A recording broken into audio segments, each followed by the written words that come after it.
ही पूजा आपण ही दिव्याच्या साक्षीनेच करत असतो, त्यामुळे आपल्याला सर्वात आधी दिवा लावून घ्यायचा आहे।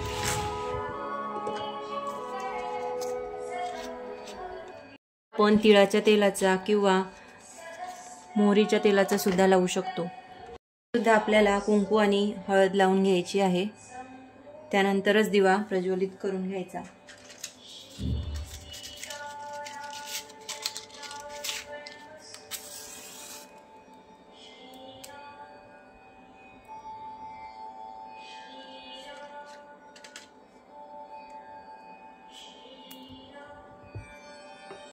सुख शांती समाधान लाभण्यासाठी आपण भीमसेनी कापराचाच वापर करायचा आहे।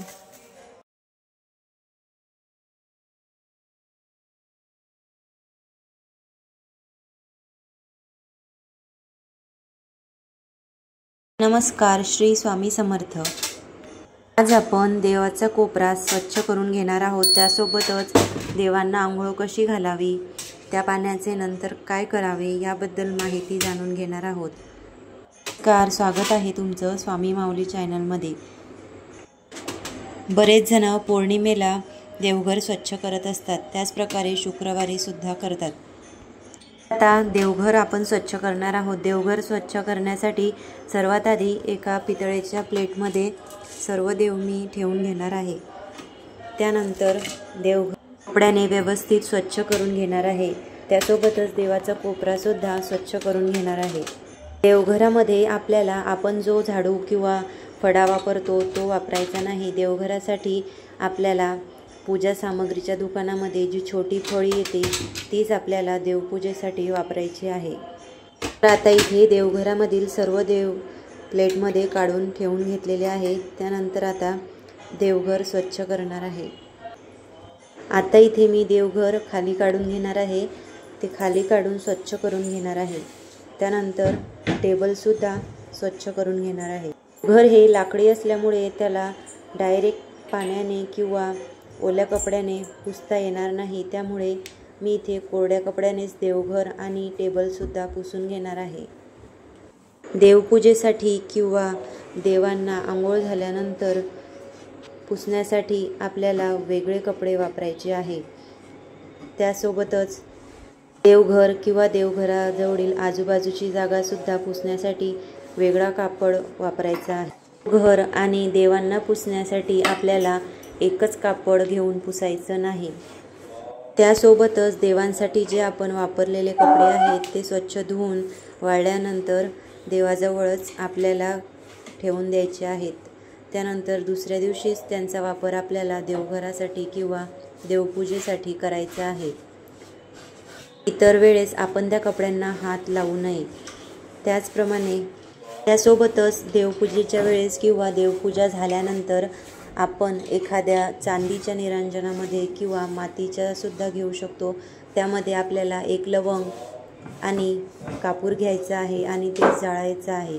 ते जाळल्याने घरातील जेवढी निगेटिव्हिटी आहे ती सगळी बाहेर निघण्यास मदत होते आणि सकारात्मक ऊर्जा आपल्या घरामध्ये निर्माण होते।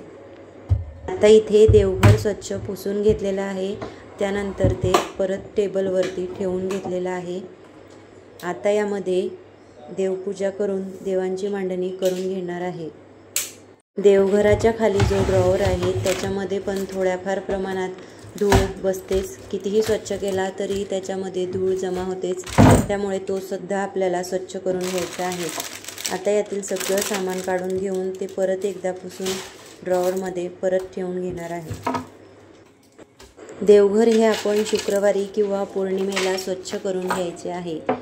त्याचप्रमाणे देवघर हे गुरुवार आणि एकादशीच्या दिवशी स्वच्छ करू नये असे म्हटले जाते, त्यामुळे आपण गुरुवारी आणि एकादशीला देवघर स्वच्छ करणे हे टाळावे। आता हे सामान परत तसंच ठेवून ड्रॉवरमध्ये ठेवून घेतलेलं आहे। त्यानंतर आता देवपूजेला सुरुवात करणार आहे। त्यासाठी देवघर परत एकदा स्वच्छ पुसून घेतलेलं आहे। त्यानंतर आता त्यामध्ये वस्त्र अंथरून घेत आहे। इथे मी लाल कापड ठेवून घेतलेलं आहे। नंतर आता देवांना स्नान घालून देवघरामध्ये देव ठेवून घेणार आहे। आपण रोज केलेल्या देवपूजेचे संपूर्ण फळ आपल्याला मिळावं अशी आपल्या प्रत्येकाची इच्छा असते। आपण जी देवपूजा करतो त्याचे फळ किंवा त्या देवी देवतांचे आशीर्वाद आपल्यावर, आपल्या घरावरती त्यांची कृपादृष्टी राहावी असे प्रत्येकाला वाटत असते. आपल्या प्रत्येकाकडेच देवघर हे असतेच, तर देवघरामध्ये देवपूजा कशी करावी, त्याचप्रमाणे देवी देवतांची मांडणी कशी करावी हे आपण आजच्या व्हिडिओ छोट्या वाटीमध्ये थोडं दही आणि हळद मिक्स करून घेणार आहे. हे दोन्ही एकत्र करून देवांना स्वच्छ करून घेणार आहे. तर देवपूजेला सुरुवात करण्यापूर्वी आपण आपले हात स्वच्छ पाण्याने धुवून पुसून घ्यायचे आहेत. ब्रशने स्वच्छ करायचं नाही. मी इथे मूर्ती स्वच्छ करण्यासाठी कॉटन घेतलेला आहे. तसंच तुम्ही थोडं लिंबू सुद्धा टाकून घेऊ शकता. याच्यामध्ये दही होतं त्यामुळे मी लिंबू टाकून घेतलं नाही. आता या मिश्रणाने देवांना स्वच्छ करून घेणार आहे. पूजेला सुरुवात करण्यापूर्वी आपण जी आदल्या दिवशी फुले वाहिलेली असतात ती सर्व आपण एका पिशवीमध्ये किंवा मध्ये काढून ठेवायची आहे. ती निर्माल्यामध्ये आपल्याला टाकून द्यायची आहेत. लिक्विड न वापरता अशा पद्धतीने सुद्धा आपण देवांना स्वच्छ करून घेऊ शकतो, किंवा बोटाच्या सहाय्याने सुद्धा आपण असं लेपन करून देवांना स्वच्छ करून घेऊ शकतो. निर्माल्य म्हणजे काय, तर आपण आदल्या दिवशी देवी देवतांना जी काही फुले पाने अर्पण केलेले असतात ते त्यांचे दुसऱ्या दिवशी निर्माल्यामध्ये रूपांतर होते. तर ते आपल्याला एखाद्या झाडाच्या मुळाशी अर्पण करायचे आहे. आणि त्याचप्रमाणे शंखामध्ये जे काही पाणी भरलेले असते ते सुद्धा आपल्याला एखाद्या झाडाला करून सर्व देवी देवतांना कुठल्याही वाहत्या पाण्यात ते प्रवाहित करायचे नाही, झाडालाच ते पाणी अर्पण करायचे आहे. आता इथे मी भगवान शिवांच्या पिंडीला चंदन आणि दह्याने लेपन करून घेत आहे. प्रत्येक महिन्याच्या पौर्णिमेला आपण देवी देवतांची स्वच्छता, हळदी वाहू शकत नाही. प्रत्येक महिन्याच्या पौर्णिमेला आपण देवी देवतांना चंदनाने लेपन करून घेणार आहे. त्यानंतर प्रत्येक देवी देवतांना हळद आणि दह्याचे लेपन करून घेणार आहे. त्यानंतर देवांना आपण स्वच्छ पाण्याने आंघोळ घालणार आहोत.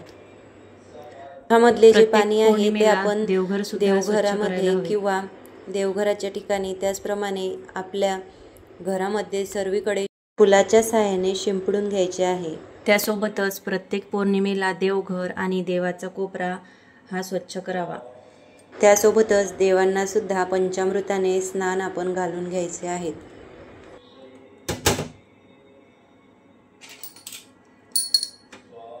पौर्णिमेला आपण उतरणमध्ये, त्याचप्रमाणे अन्नपूर्णा मातेच्या वाटीमध्ये आणि कासवाच्या खाली आसन म्हणून जे तांदूळ ठेवत असतो ते सुद्धा आपल्याला बदलून घ्यायचे आहे आणि नवीन तांदूळ आपल्याला त्यामध्ये वापरायचे आहेत.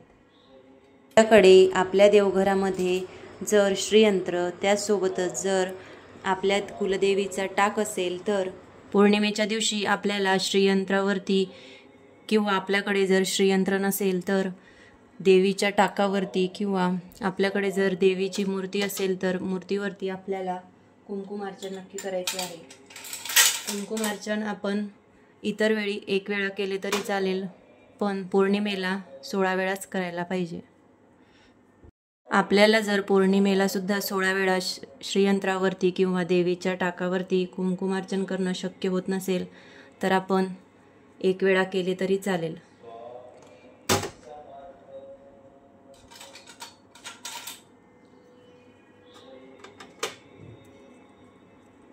त्यासोबतच पौर्णिमेला अन्नपूर्णा मातेची पूजा नक्की करावी.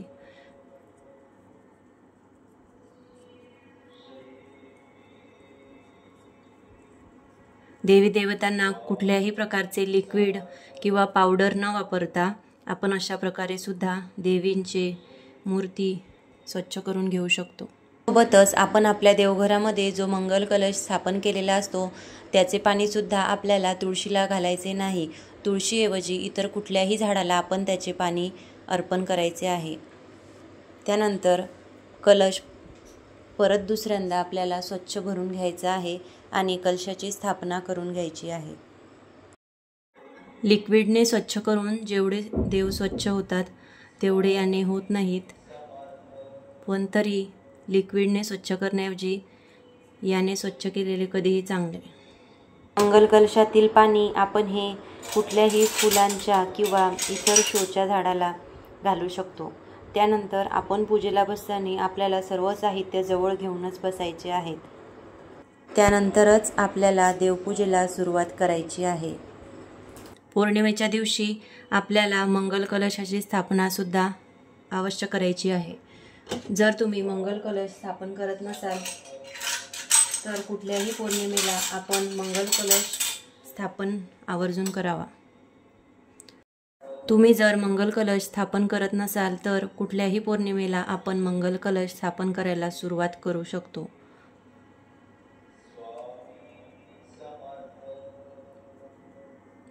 पूजा करत असताना देवाजवळ पूजा करण्याआधीच आपल्याला दिवा लावून घ्यायचा आहे.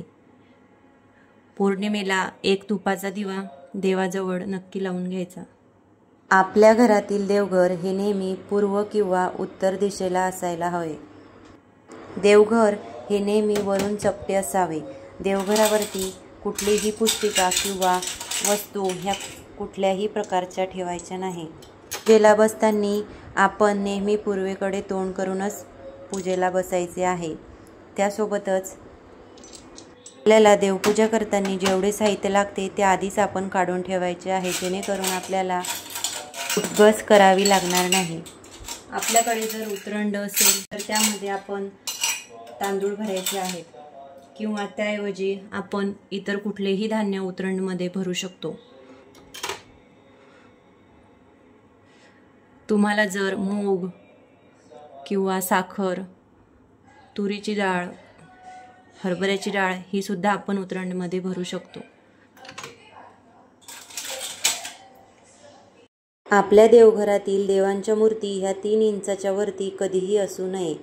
देवघरात एकाच देवतेच्या 2 मूर्ती कधीही ठेवू नये. आपल्याकडे जर 7 किंवा 5 उतरंड असतील तर प्रत्येक कुंभामध्ये आपण एक धान्य सुद्धा भरू शकतो किंवा त्याऐवजी एकामध्ये तांदूळ, एकामध्ये साखर, उडदाची, हरभऱ्याची याप्रमाणे 5 किंवा 7 कुंभात वेगवेगळे धान्य भरू शकतो. त्यानंतर पुढच्या पौर्णिमेला आपण हे धान्य यामधून काढून घ्यायचे आहेत आणि त्यानंतर उतरंड अशी स्वच्छ करून घ्यायची आहे आणि त्यानंतर परत त्याच्यामध्ये तांदूळ किंवा साखर आपल्याला जे भरायचे असेल ते भरायचे आहे.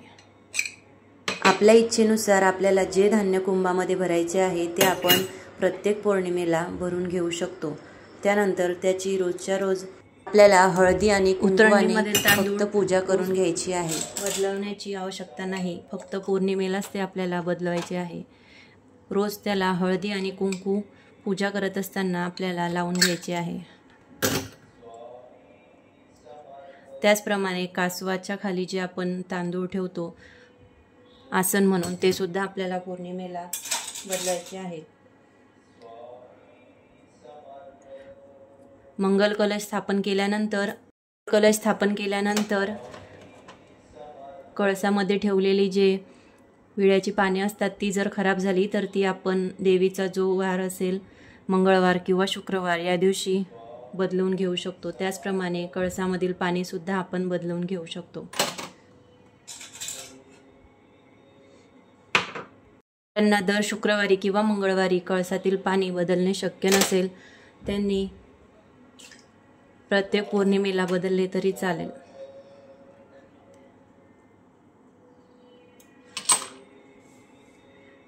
तर आता सर्व देवांना हळदी आणि दह्याने लेपन करून झालेले आहे. आता देवांना पंचामृताने स्नान घालून घेणार आहे आणि त्यानंतर स्वच्छ पाण्याने देवांना स्नान घालून घेणार आहे. त्यानंतर परत एकदा स्वच्छ पाण्याने देवांना स्नान घालून घेणार आहे. आता आपण पूजेला सुरुवात करणार आहोत.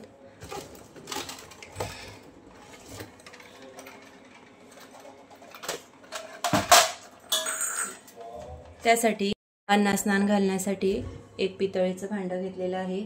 त्यानंतर त्यामध्ये आता सर्वात आधी पंचामृताने आणि त्यानंतर पाण्याने देवांना स्नान घालून घेणार आहे. आता सर्वात आधी मी गणपती बाप्पांच्या मूर्तींना सर्वात आधी पंचामृताने आणि त्यानंतर पाण्याने स्नान घालून घेणार आहे. स्नान घालत असताना आपल्याला देवांचा मंत्र जाप करत राहायचा आहे. देवांना पूजेच्या वेळेस स्नान घालत असताना उजव्या हातानेच आपल्याला स्नान घालायचे आहे किंवा पंचामृताने जरी आपण स्नान घालत असू तरी सुद्धा आपल्याला उजव्या हाताने. आता गणपती बाप्पांना पाण्याने स्नान घालून घेणार आहे. डाव्या हाताने आपल्याला देवांची मूर्ती हातामध्ये घ्यायची आहे आणि उजव्या हाताने देवांवरती पाण्याने स्नान घालून घ्यायचे आहे. त्याचप्रमाणे तुम्ही जर पंचामृताने स्नान घालत असाल तरी सुद्धा याचप्रमाणे आपल्याला देवांना स्नान घालून घ्यायचे आहे. गणपती बाप्पांना स्नान घालून झालेले आहे. आता यानंतर गणपती बाप्पांना देवघरामध्ये ठेवून घेणार आहे.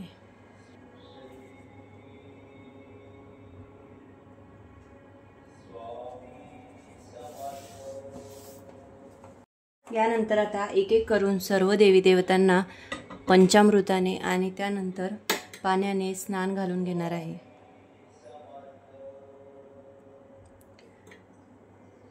श्री स्वामी समर्थ.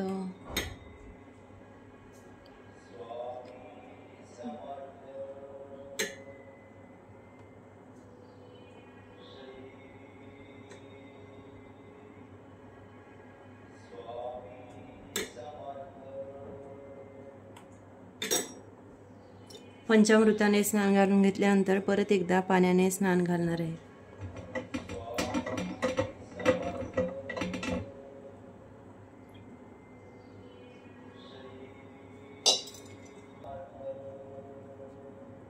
त्यानंतर आता स्वामींची मूर्ती सुद्धा पंचामृताने आणि पाण्याने स्नान घालून घेतल्यानंतर स्वच्छ पुसून देवघरामध्ये विराजमान करून घेणार आहे.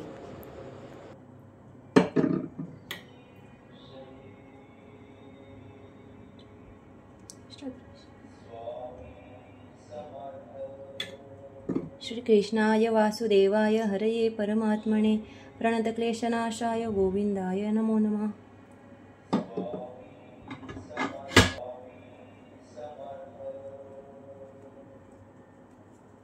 तर आता बाळकृष्णांच्या मूर्तीला सुद्धा पंचामृताने आणि पाण्याने स्नान घालून घेतलेलं आहे. त्यानंतर मूर्ती देवघरामध्ये ठेवून घेतलेली आहे आणि त्यानंतर तुळजाभवानी मातेच्या मूर्तीवरती सुद्धा पंचामृताने आणि पाण्याने स्नान घालून घेणार आहे आणि या मूर्तीला सुद्धा स्वच्छ पुसून देवघरामध्ये ठेवून घेणार आहे. पौर्णिमेच्या दिवशी आपल्याला कवड्यांवरती सुद्धा सेवा करायची आहे. इतर देवतांना जसे आपण पिवळ्या कापडामध्ये किंवा एखाद्या छोट्या तामणामध्ये त्यावरती तांदळाचं आसन ठेवून त्यावरती कवड्या ठेवू शकतो. कवड्या ह्या आपण 7, 5, 11 या प्रमाणात घेऊ शकतो. मी इथे देवघरामध्ये ठेवायला 7च कवड्या घेतलेल्या आहे. पिवळ्या कवड्या आपल्याला देवघरामध्ये ठेवायच्या आहे. पिवळ्या कवड्या जर आपल्याला मिळत नसतील, पांढऱ्या कवड्या जर आपल्याकडे असतील तर त्यावरती हळद आणि केशरयुक्त मिश्रणाने लेपन करून घ्यायचे आहे आणि त्यानंतर कवड्या पिवळ्या होतात आणि त्या आपल्याला देवघरामध्ये ठेवायच्या आहे. पौर्णिमेच्या दिवशी कवड्यांवरती सेवा करायची आहे. कवड्या ह्या उजव्या हातात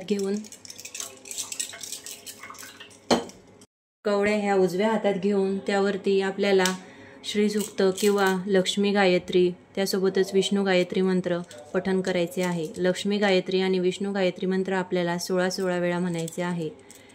त्यानंतर आता ह्या कवड्या एका छोट्या दामनामध्ये ठेवून घेणार आहे. त्यासाठी त्यामध्ये थोडे तांदूळ टाकून घेणार आहे.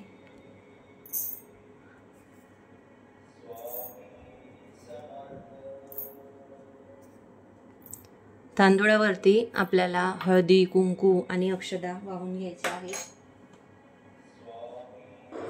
देवपूजा करत असताना किंवा इतर कुठल्याही पूजेच्या वेळेस तांदूळ हे आपण स्वच्छ, पांढरी शुभ्र आणि अखंडच घ्यायचे आहेत. तुटलेले किंवा बसलेले तांदूळ आपण देवपूजेमध्ये घेऊ नये. तर एक एक करून सर्व कवळ्या या छोट्या वाटीमध्ये ठेवून घेणार आहे.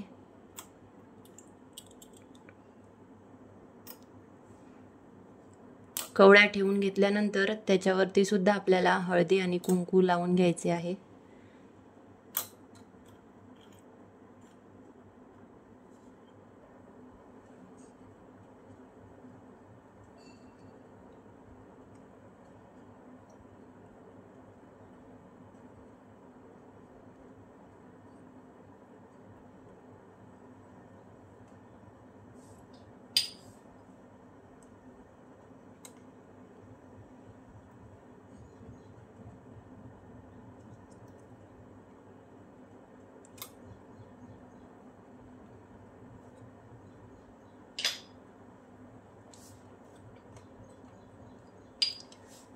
आता ह्या कवड्या मी देवीसमोर ठेवून घेणार आहे.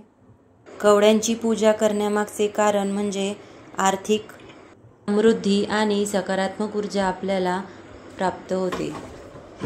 कवड्यांना माता लक्ष्मीचे प्रतीक मानले जाते, त्यामुळे त्यांची पूजा घरामध्ये केल्याने आपल्या घरामध्ये धन समृद्धीची कधीही कमतरता भासत नाही असे मानले जाते. कवड्यांमध्ये सकारात्मक ऊर्जा असते, त्यामुळे आपल्या घरामध्ये जर कवड्यांची पूजा केली तर आपल्या घरामध्ये सकारात्मक ऊर्जा निर्माण होण्यास मदत होते. त्यानंतर आता माता लक्ष्मीच्या मूर्तीला सुद्धा इथे स्नान घालून घेणार आहे आणि त्यानंतर स्वच्छ कापडाने पुसून मूर्ती ही देवघरामध्ये ठेवून घेणार आहे. त्यानंतर आता माता अन्नपूर्णेच्या मूर्तीला सुद्धा स्नान घालून घेणार आहे. पौर्णिमेच्या दिवशी माता अन्नपूर्णेची पूजा करणे अतिशय शुभ मानले जाते. प्रत्येक पौर्णिमेला त्याचप्रमाणे प्रत्येक शुक्रवारी माता अन्नपूर्णेला तांदूळाची रास नक्की अर्पण करावी. प्रत्येक शुक्रवारी माता अन्नपूर्णेची पंचोपचार पूजा करून धूप, दीप, अगरबत्ती माता अन्नपूर्णेला ओवाळून आपल्याला खडी साखरेचा किंवा कच्च्या दुधाचा नैवेद्य माता अन्नपूर्णेला दाखवायचा आहे. त्यासोबतच माता अन्नपूर्णेच्या मूर्तीमध्ये जी पळी असते ती आपल्याला कधीच रिकामी ठेवायची नाही. त्यामध्ये थोडे तरी तांदूळ आपल्याला जेवढे बसतील एवढे तांदूळ आपल्याला त्या ठेवून घ्यायचे आहेत. त्यानंतर आता अन्नपूर्णा मातेच्या मूर्तीला देवघरामध्ये ठेवून घेणार आहे. त्यासाठी आपण एखादी स्टीलची किंवा तांब्याची किंवा पितळीची छोटी वाटी घ्यायची आहे. मी इथे पितळीची छोटी वाटी घेतलेली आहे. त्यानंतर त्यामध्ये तांदूळ टाकून घेणार आहे. तांदूळ हे आपल्याला अखंड घ्यायचे आहे, तुटलेले तांदूळ पूजेमध्ये वापरायचे नाही. त्यानंतर या तांदूळावरती हळदी कुंकू वाहून घेणार आहे. त्यानंतर माता अन्नपूर्णेची मूर्ती या वाटीमध्ये ठेवून घेणार आहे. त्यानंतर ही वाटी देवघरामध्ये ठेवून घेणार आहे.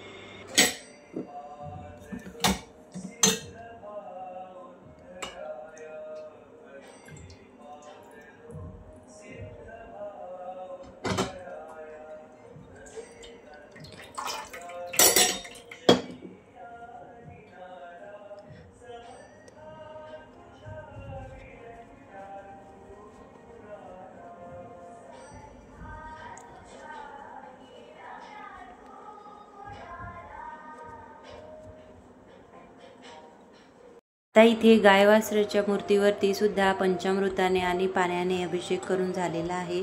त्यानंतर गजानन महाराजांच्या मूर्तीवरती सुद्धा पंचामृताने आणि पाण्याने स्नान घालून घेणार आहे.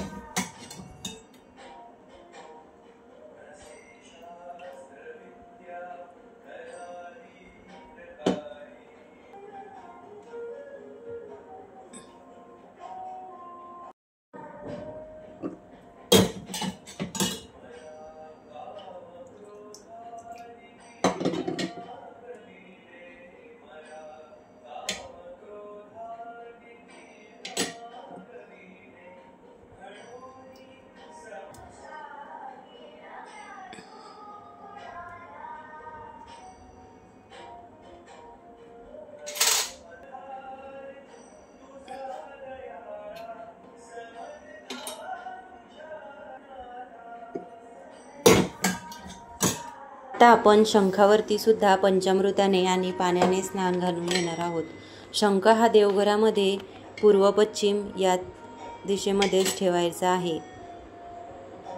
म्हणजेच शंख देवघरामध्ये ठेवल्यानंतर त्याची समोरची बाजू ही देवांकडे येईल आणि मागची बाजू ही आपल्याकडे येईल. अशा प्रकारे आपल्याला शंख देवघरामध्ये ठेवायचा आहे.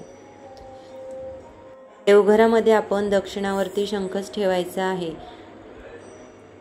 रोजची देवपूजा करायच्या आधी शंखामध्ये भरलेले पाणी हे आपण सर्वीकडे घरामध्ये शिंपडून घ्यायचे आहे.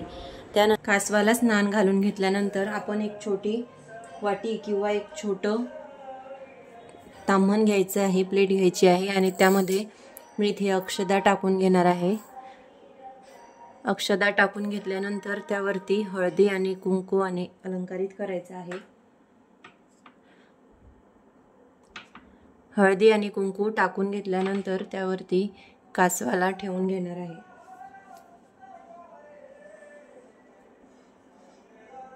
त्यानंतर आता ही आमची कुलदेवी आहे.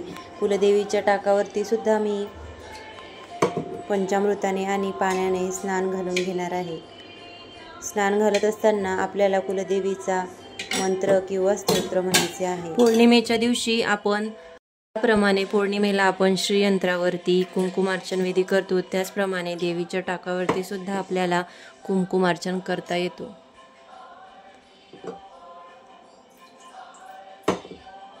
करायचं आहे.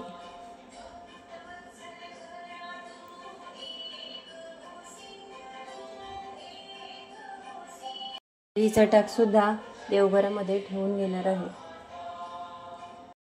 पौर्णिमेच्या दिवशी आपल्याकडे जर रुद्रयंत्र आणि श्रीयंत्र त्यासोबतच कुबेर यंत्र असेल तर त्यांना सुद्धा आपण पंचामृताने आणि पाण्याने स्नान घालून घ्यायचं आहे.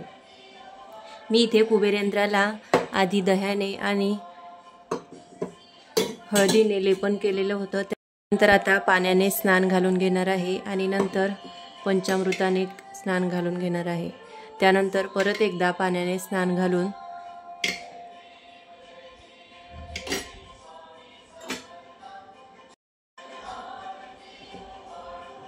कुबेर यंत्र स्वच्छ करून घेणार आहे. कुबेर यंत्राला स्नान घालून घेतल्यानंतर ते स्वच्छ पुसून घेणार आहे आणि त्यानंतर इथे छोटी पितळेची प्लेट घेतलेली आहे. त्यानंतर कुबेर यंत्र ठेवण्यासाठी ते लाल वस्त्र मी प्लेटमध्ये ठेवून घेत आहे. लाल वस्त्रावरतीच आपल्याला कुबेर यंत्र ठेवायचे आहे. त्यासोबतच आपण गुलाल किंवा बुक्का हे कुबेर यंत्राला अर्पण करू शकतो. सोबतच कडुलिंबाची पाने सुद्धा भगवान कुबेर यांना अतिशय प्रिय आहे. ते सुद्धा पौर्णिमेच्या दिवशी आपण त्यांना अर्पण करू शकतो. आता मी इथे कुबेर यंत्राला हळदी आणि कुंकू वाहून घेत आहे. कुबेर यंत्रावरती सुद्धा आपल्याला पौर्णिमेच्या दिवशी अभिषेक करायचा आहे.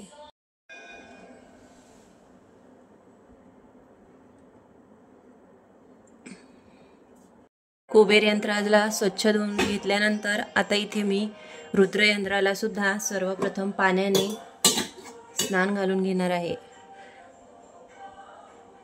रुद्रयंत्र हे भगवान शिव यांचे आसन मानले जाते. त्यामुळे हे देवांचे आसन असल्यामुळे ते जमिनीशी समांतरच ठेवावे. कुठल्याही देवाचे यंत्र हे कधी उभे ठेवू नये.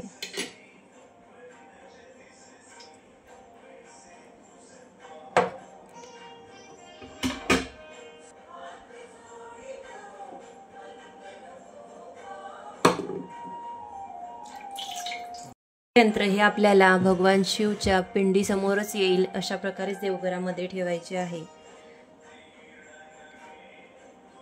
रुद्रयंत्र ठेवण्यासाठी आता मी इथे छोटी प्लेट घेतलेली आहे पितळीची. त्यानंतर त्यावरती एक छोटं पांढरं वस्त्र आपल्याला घ्यायचं आहे आणि त्यावरती मी इथे रुद्रयंत्र ठेवून घेणार आहे. रुद्रयंत्राला आपण पांढरी फुले त्यासोबतच बेलपत्र सुद्धा वाहू शकतो. रुद्रयंत्राला हळदी कुंकू लावायचं नाही. रुद्रयंत्राला फक्त चंदन किंवा अष्टगंधच आपल्याला लावायचे आहे. इथे मी चंदन लावून घेणार आहे.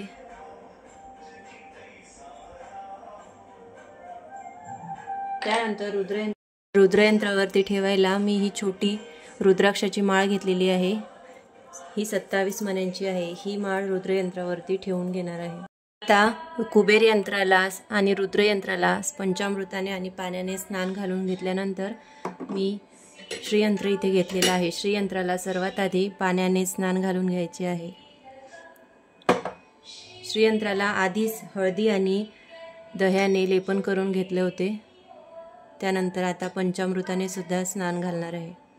श्रीयंत्रावरती आपल्याला 16 वेळा श्रीसूक्त म्हणायचे आहे. आता श्रीयंत्र ठेवण्यासाठी मी इथे छोटी पितळेची प्लेट घेतलेली आहे. त्यावरती आपल्याला पिवळं किंवा लाल वस्त्र घ्यायचं आहे. मी पिवळं वस्त्र घेतलेलं आहे. आता त्यावरती श्रीयंत्र ठेवून देणार आहे. याऐवजी आपण तांदळावरती सुद्धा श्रीयंत्र ठेवू शकतो. आता श्रीयंत्राला हळदी आणि कुंकू लावून घेणार आहे. छोटी 27 मण्यांची माळ इथे तीच घ्यायची आहे. श्रीयंत्रावरती ठेवण्यासाठी मी 108 मण्यांचीच माळ इथे घेतलेली आहे.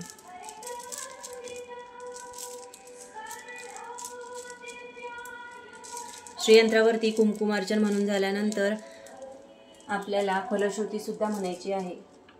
देवांची पिंड घेणार आहे.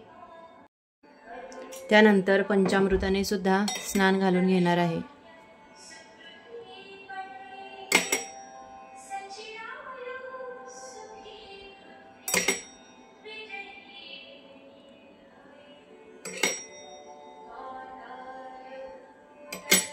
त्यानंतर परत एकदा पाण्याने स्नान घालून घेणार आहे.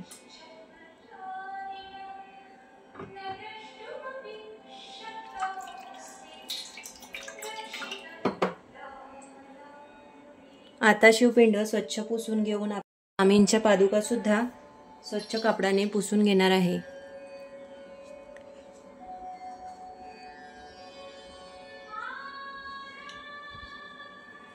स्वामींच्या पादुकांना देवघरामध्ये ठेवून घेणार आहे. त्यानंतर आता सर्व देवी देवतांना चंदन आणि कुंकू लावून घेणार आहे. अशा प्रकारे आपण सर्व देवी देवतांना आंघोळ घालून झालेली आहे आणि देवांच्या मूर्त्या स्वच्छ पुसून देवघरामध्ये ठेवून आता इथे मी देवांना अष्टगंध आणि देवीला हळदी आणि कुंकू लावून घेणार आहे. आपल्याला हे लक्षात ठेवायचे आहे की देवांना कुंकू लावत असताना अनामिकेनेच आपल्याला देवांना कुंकू लावून घ्यायचे आहे. व्यतिरिक्त देवांना कुठल्याही बोटाने आपण कुंकू लावायचे नाही. आता इथे आपल्या देवी देवतांना कुंकू आणि अष्टगंध लावून झालेले आहे. त्यानंतर आता आपण आरती करून घेणार. आता देवपूजा करून झाल्यानंतर देवांना आपल्याला नैवेद्य दाखवायचा आहे. देवांना नैवेद्य दाखवताना तो उजवीकडेच आपल्याला ठेवून घ्यायचा आहे. त्याखाली आधी भरीव चौकोन पाण्याने काढून घ्यायचा आहे. तर कसा वाटला तुम्हाला आजचा व्हिडिओ हे कमेंटमध्ये नक्की सांगा. तुम्हाला जर आजचा व्हिडिओ आवडला असेल तर चॅनलला लाईक, शेअर आणि सबस्क्राईब नक्की करा. अवधूत चिंतन श्री गुरुदेव दत्त. श्री स्वामी समर्थ.